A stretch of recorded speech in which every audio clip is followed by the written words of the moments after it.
আমি 500 টাকা। আজকে বাজারে যাব, অনেক কিছু কিনবো।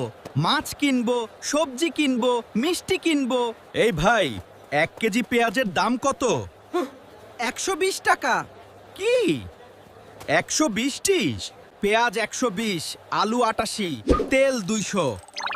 মানে শুধু 3টা জিনিসেই আমি শেষ। আমি 500 টাকা।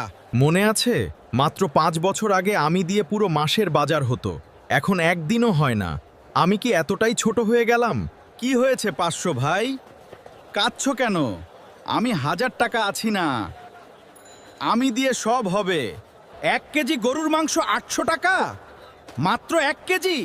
আমি 1000 টাকা, তাহলে আমিও তো শেষ। দেখলে হাজারি ভাই, আমরা দুজনেই এখন অসহায়।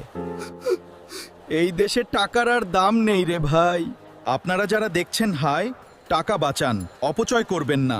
আমাদের আর কষ্ট দেবেন না, একটু সঞ্চয় করুন প্লিজ।